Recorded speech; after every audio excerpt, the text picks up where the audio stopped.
Pandian stores அடுத்த வர எபிசோடில் பார்த்தீங்கன்னா குமரவேலுக்கு தண்டனை கிடைக்க போகுதுன்னு சொல்லிட்டு எல்லாரும் எதிர்பார்த்துட்டு இருந்த இந்த நேரத்தில் அரசி வந்து யாருமே எதிர்பார்க்காத ஒரு விஷயத்த பண்ணிட்டாங்க. குமரவேலோட கேஸை வந்து நான் ரிலீஸ் பண்ணிடுறேன், அதாவது கேஸ்லேருந்து வாபஸ் வாங்கிக்கிறேன் அப்படின்னு சொல்லிட்டாங்க. அதனால பார்த்தீங்க அப்படின்னா குமரவேலை ரிலீஸ் பண்ணிடுறாங்க. வெளியே வந்ததுக்கப்புறம், கோட்டை விட்டு வெளியே வந்ததுக்கப்புறம் குமரவேல் அரசி காலிலே விழுந்து, நான் செஞ்சது தப்பு தான், என்னை மன்னிச்சிரு அரசி, நீ இந்த மாதிரி ஒரு விஷயத்த பண்ணுவேன் நான் கொஞ்சம் கூட எதிர்பார்க்கல, என்னையே வந்து நீ கேஸை வாபஸ் வாங்கி ரிலீஸ் பண்ண வச்சுட்டேன்னு சொல்லிட்டு காலில் விழுந்துருவாங்க. இதை பார்த்து எல்லாருமே ரொம்ப ஷாக் ஆயிருவாங்க. அது மட்டும் இல்லாமல் குமரவேலோட அப்பா சக்திவேல் வந்து ரொம்பவே வந்து கோவப்படுவார்.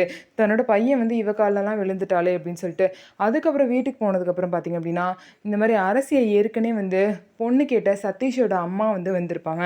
அவங்க எல்லா விஷயம் தெரிஞ்சுக்கிட்டு அரசி மேலே ஒரு தப்பும் இல்லை அப்படின்னு சொல்லி தெரிஞ்சுக்கிட்டு திரும்ப வந்து அரசியை பொண்ணு கேட்டு வந்திருப்பாங்க.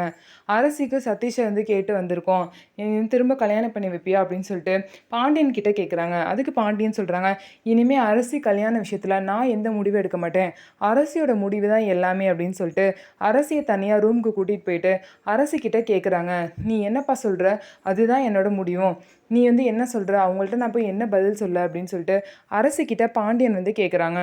இதுக்கப்புறம் வந்து அரசி வந்து என்ன பதில் சொல்லுவாங்க, சதீஷை கல்யாணம் பண்ணிக்க போகிறாங்களா, இல்லை கதை அப்படியே ட்விஸ்ட் ஆகி மாறி அரசிக்கும் குமரவேலுக்கும் கல்யாணம் நடக்குமா அப்படிங்கிறது எல்லாத்தையுமே நம்ம வெயிட் பண்ணி பார்க்கலாம். ஸோ நம்ம வீடியோ உங்களுக்கு பிடிச்சிருந்தா நம்ம வீடியோவை லைக் பண்ணிக்கோங்க, மறக்காமல் நம்மளோட சேனலை சப்ஸ்கிரைப் பண்ணிவிட்டு பாருங்கள்.